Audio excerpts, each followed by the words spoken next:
You're listening to Win-Win, an entrepreneurial community with your host, Ben Wolf.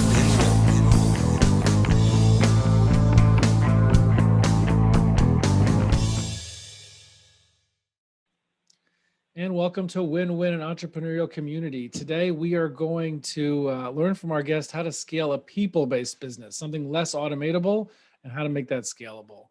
I encourage everybody, as always, to subscribe, leave a review wherever it is that you are listening to this. Like it on Spotify or follow it wherever you're listening to it. And please do leave a review. It definitely does, whether it's Apple Podcasts or Spotify, to follow, to like it. Do that. Makes it more accessible to more people and come up higher in the search results. So please do that. Take a moment, pause, and do that. So with that, I want to get into introducing our guest today, who was introduced to me by a great EOS implementer and implementer of the entrepreneurial operating system with entrepreneurial businesses, named Bill Stratton in Lancaster, Pennsylvania. Introduced me to our guest today. He is the founder and CEO of New Economy, which is based out of Rhode Island, where he and his team provide financial services, including bookkeeping, accounting, fractional CFO and tax, to funded startups, as well as founder-led businesses. In his words, they build your accounting and finance departments so you don't have to. You can find out more about him and his business at neweconomycpa.com. That's neweconomycpa.com. Very often I have to spell things in URLs, but this time I don't think I need to do that. With that, I give you Jeff Allain. Welcome, Jeff. Hey, Ben. How's it going?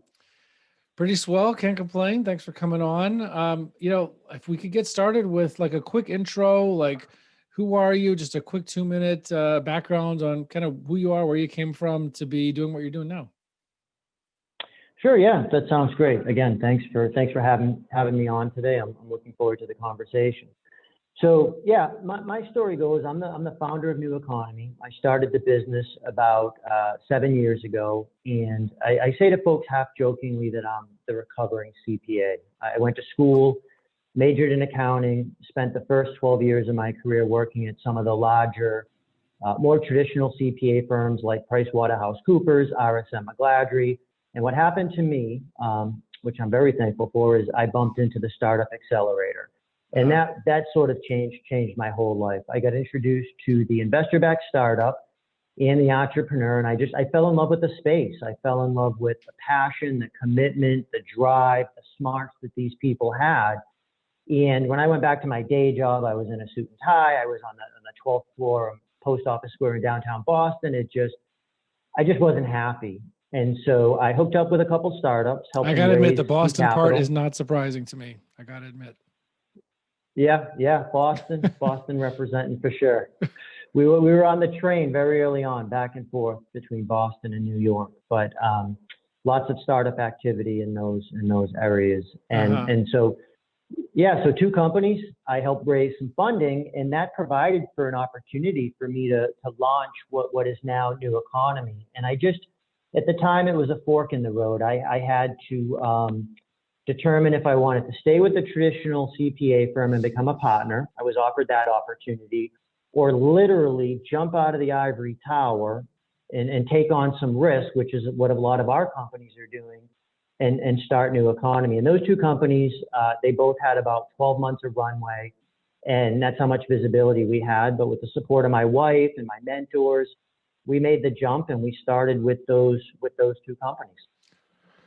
Well, that's great. And it's, and I could certainly relate to that. I also branched out from the fancy corporate world to, I was in law to, New York City law firm with, almost 400 attorneys to going out and starting my thing also. Well, a few years in between, but, going out and having that transition as well.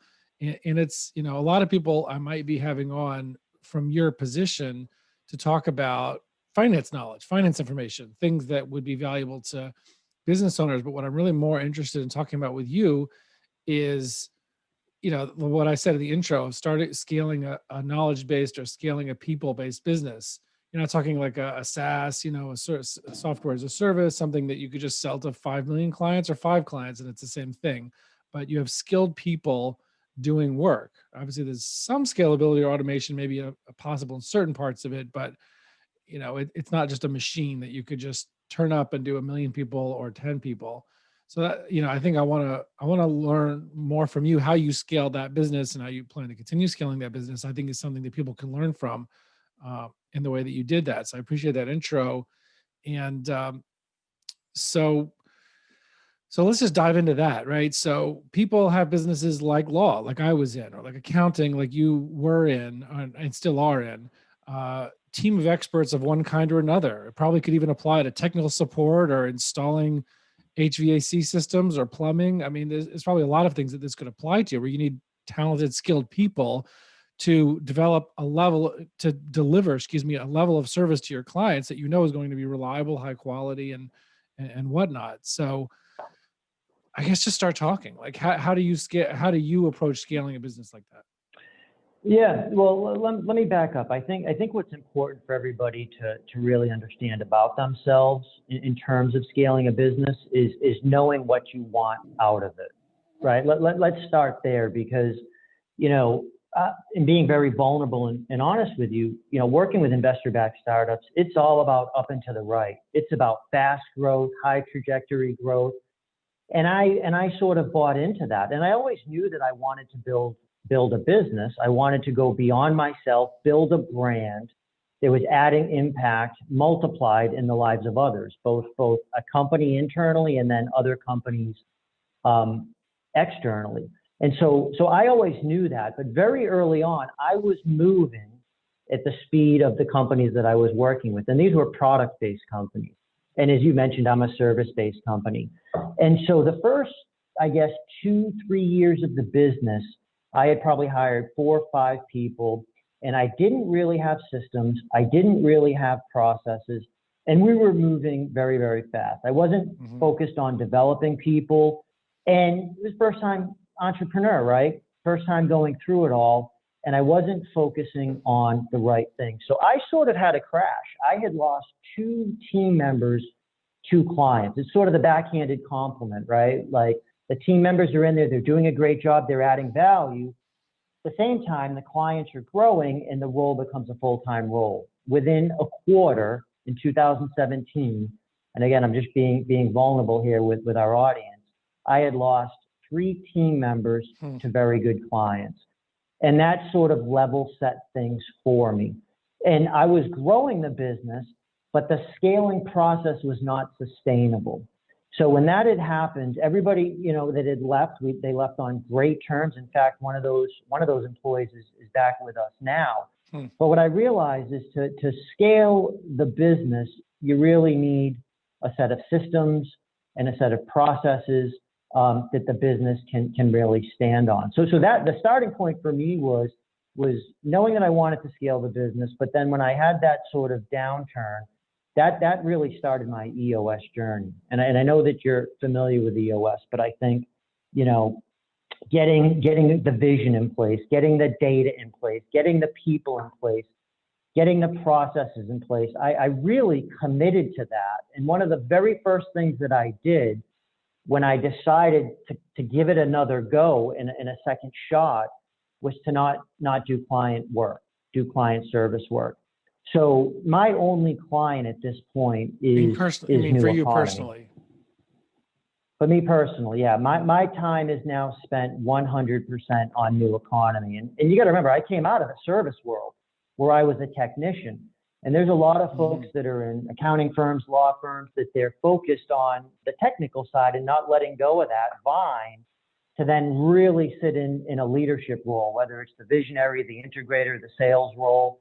And so I split my time up in those roles now. So I think in terms of the concept of scaling, for me, EOS was the starting point for really wrapping my arms around the various components of the business and to take it very, very seriously to the point where I was being intentional about where I was spending my time.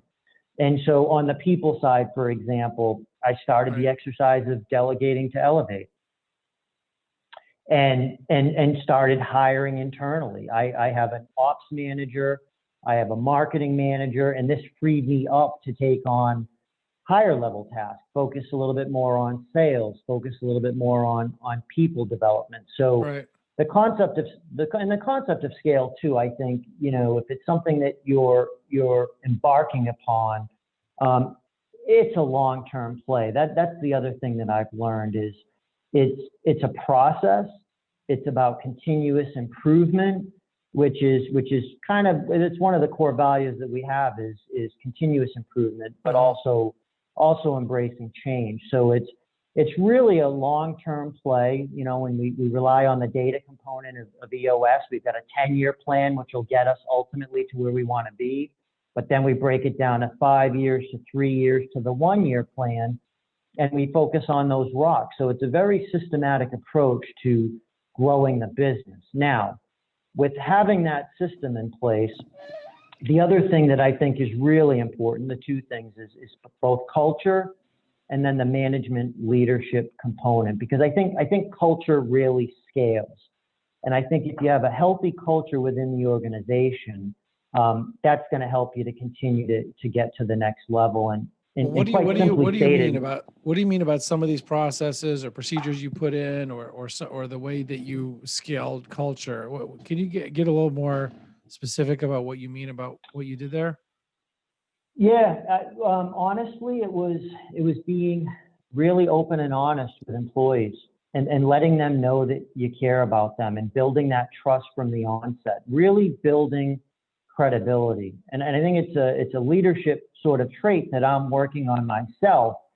But in the past, as a younger leader or entrepreneur, it was all about my vision. It was all about where I wanted to go. And what I've really learned is that I've got the vision, I've got the ambition, I've got the desire, but if I want to go far, I've got to have the team behind me. And so what I've really focused on doing is developing people and letting them know that we genuinely care about them. And I often say to our team members, they bring their whole selves to work. It's not just their professional life, it's their whole self. So we work with them. You dovetail in a process. We have biweekly one-on-ones. We have 90-day check-ins with the team members. And really what we're focusing on is understanding the challenges that they're having and how that we can set them up for success. And through that process and through that conversation, and early on, you'd ask somebody like, where are you struggling? Where are you feeling stressed out? Where can I help you? They're a little reluctant. They don't want to open up because they're talking to their manager or their supervisor or the boss. But I think once they realize that we're just going to keep hammering that message, we're genuinely here to set you up for success. Right. Now you've got everybody aligned. If there's a problem, we're going to raise the problem. It's another core value of ours is open and honest feedback. We're going to solve for it, and we're going to make life better for that employee. Well, how do you make it so you can let go of the vine and still know that your clients are getting taken care of the way that you expect? Yeah, a lot of that is getting the right people in the right seats, and then developing processes where there's check-ins. So there's certainly the deliverable of our service. We think of our service in terms of this concept of productized service. And so we manage that. We have a process and we have a scorecard every week where we're managing the output or the workflow. We measure revenue by employee as well. We measure employee happiness. We measure client happiness. So at the end of the day, if I've got a happy employee and a happy client, things are going well. And that allows me to let go of the vine at a very, very high level. And I think there are a lot of things that you got to do to make that happen. But that's what we're ultimately measuring is the happiness of the customers and the employees. And I'm stepping back by getting the right people in the right seats to manage those processes for me. Right. What's your breakdown of like your people that are in person, that are virtual? Like, how does that work for you? Yeah. So interestingly enough, I think pre-COVID we were probably at about 60% remote, meaning we were all working remote.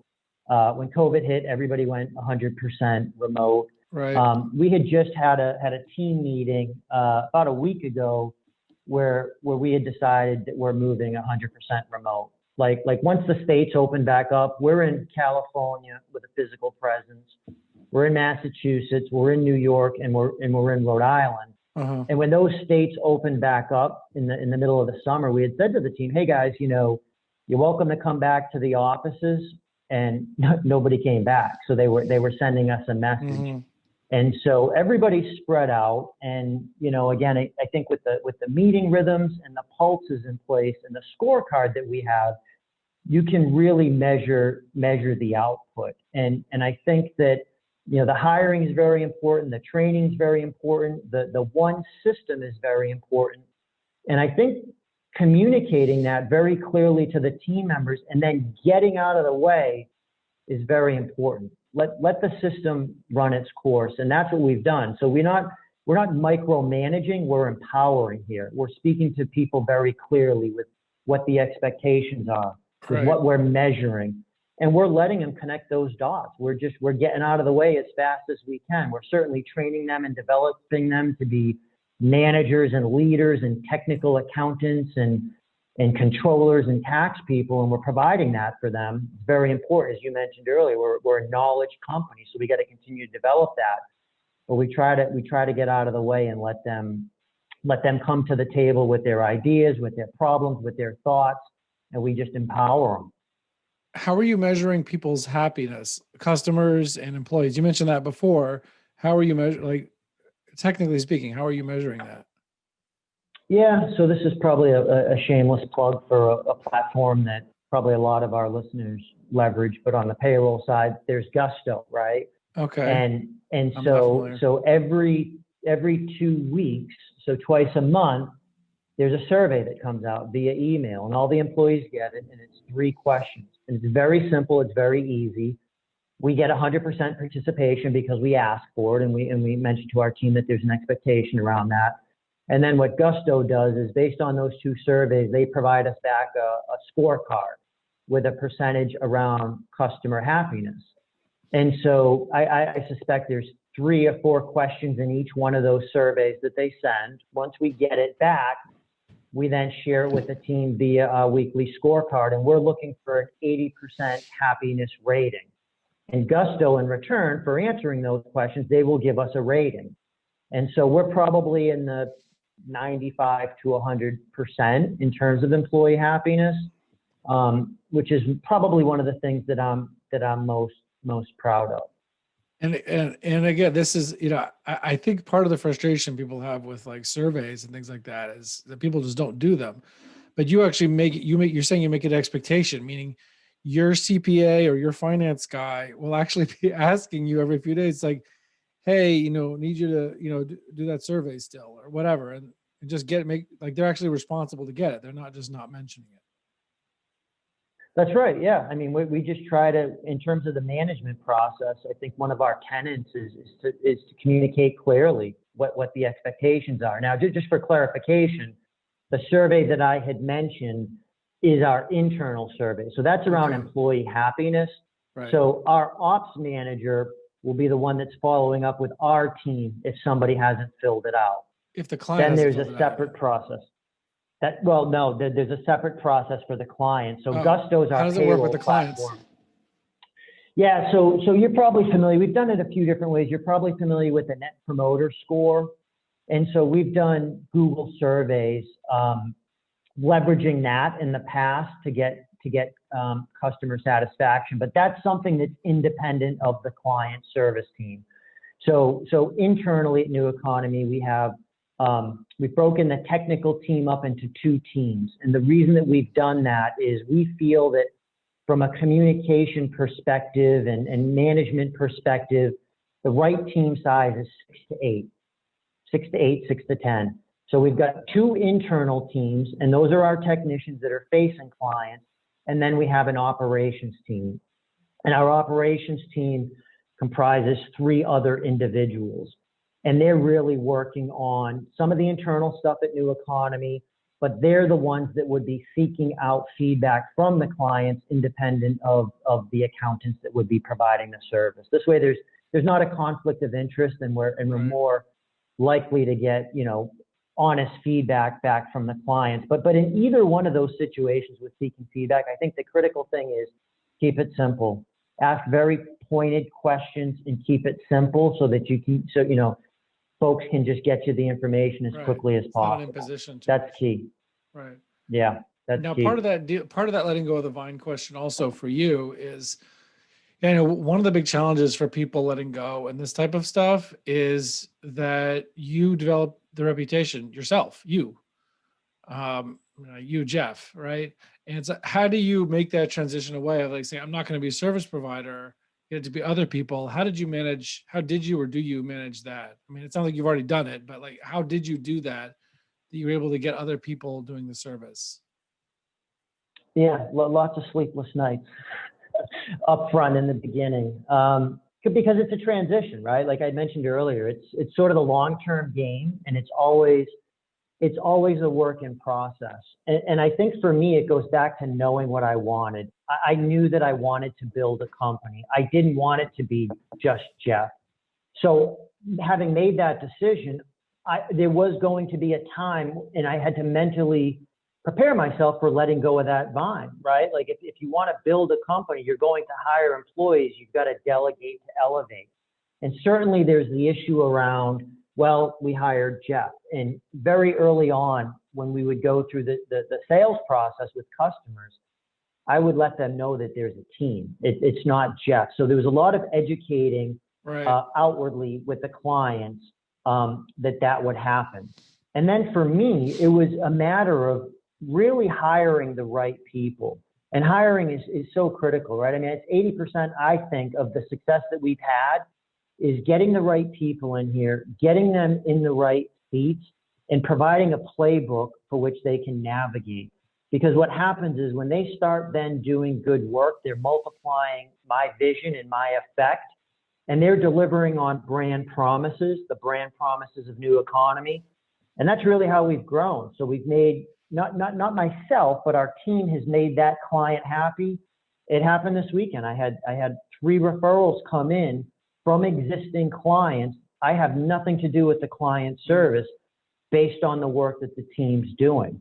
Right. So, I think the letting go of the vine, in part, it starts way at the beginning for me with knowing what I wanted, and then it's plugging people in. And the other thing that's been very important there is when you're plugging people in, really understanding the core functions and being able to articulate that to them.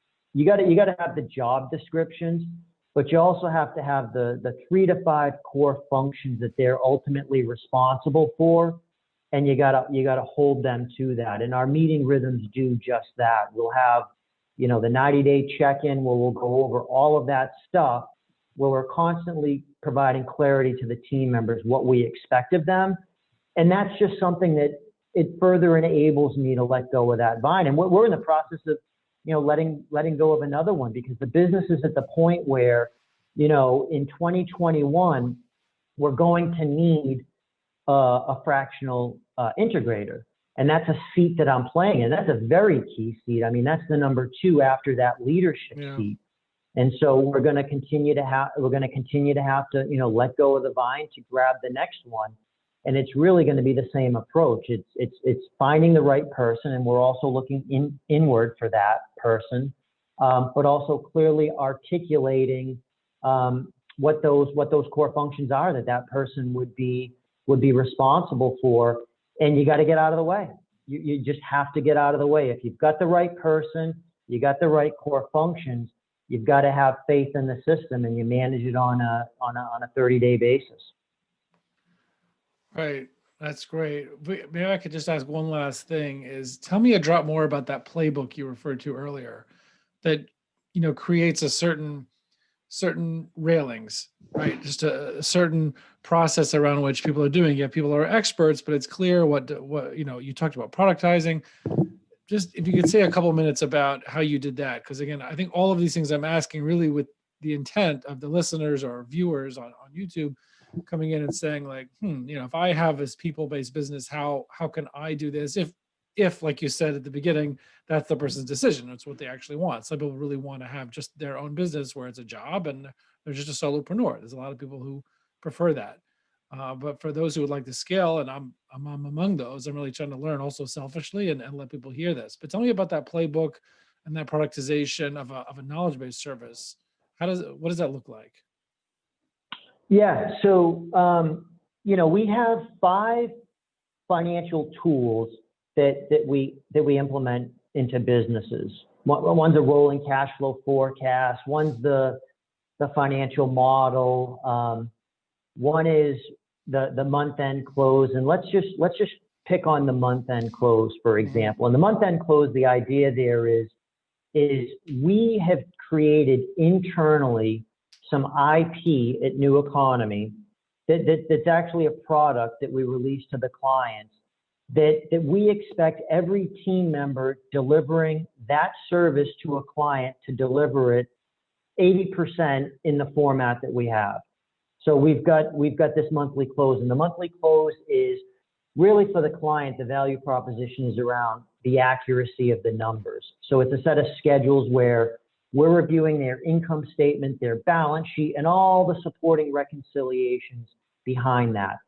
Every team member on every client that's delivering that, and we have a month-end Zoom to deliver that information, 80% of it's consistent from client to client. And we refer to that as the New Economy way. So in many different services that we provide, there's a product that we've created that evolves over time. We're constantly tweaking it to make it get better, but team members get trained on how to prepare that product.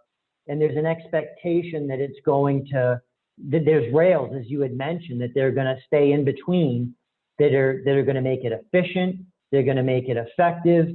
And at the end of the day, for the client, ultimately, they're going to get an accurate product as it relates to that. So there's a lot of time that's gone into thinking about what are the different things within the business that need to be productized.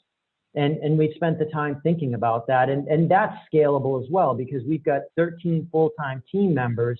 And for that one service with the 45 clients that we have, it's pretty consistent. We don't have different people doing different things that, different ways. We have different ways. We've got a quality control review process at New Economy, right? Our product is very important, the accuracy of it, because the clients are relying on those financials to make decisions. Do we hire? Don't we hire? Do we raise money? Don't we raise money? And it's based on looking at some of this data. So the quality control review process needs to be in place. And it would be a nightmare for them if they're looking at, 45 closes that are going out every month that look very different. Right. They all look very, very consistently. And that can create for a level of scalability. There's uniformity between both the service and the product. Right. No, it's very helpful. It's very interesting. And, I think that just kind of summarizing in a couple of seconds, you talk about deciding that, scaling a knowledge business is what you want, first of all. Secondly, 80% of it you're saying is really having the right people in the right seats. Otherwise, obviously you can't do anything. And then having processes, procedures, and data that you're reviewing on a regular basis to make sure it's being done in a standardized way and in a high quality way. So really, really interesting. And I appreciate you coming on today. I think it definitely, adds a lot of value for people, especially for people in these kinds of businesses. So thank you. Yeah, absolutely. And I think just the last comment with all that stuff is, I can't emphasize, one of the things that I've learned is it's all about the journey. So as you take the leap, be open, be coachable, seek mentors. Right. There's highs, there's lows, there's sideways, and all of that is really part of this journey. But if you want to talk about scaling a people business, and we're at 13 from 0, it comes back to the people. I think it comes back to finding the right people, treating them well, let them know that you genuinely care about them. Train them and develop them, help them become the best version of themselves that they can become. I mean, our mission is to unleash the full potential of the entrepreneur. These accountants, CFOs, tax people that come with us, they want to be unleashed, and that's our job. So, yeah. All right, that's awesome. Thank you so much. And we will see everybody else on the other side. Thank you. You're listening to Win-Win, an entrepreneurial community with your host, Ben Wolf.